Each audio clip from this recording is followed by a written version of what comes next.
আমার রান্না হচ্ছে সজনের ডাঁটা, আলু, ঝিঙে দিয়ে ঝোল।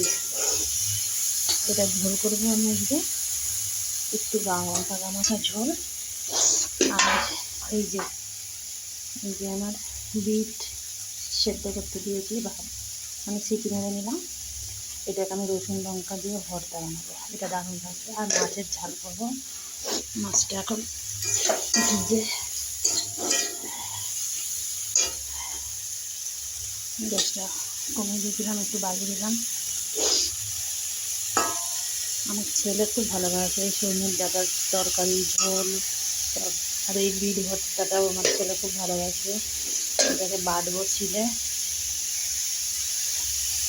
আর এটাকে ভালো করে একটু কষিয়ে নিয়ে জল দিয়ে দেবো, ব্যাস, আর কিচ্ছু করবো না। ঠিক আছে।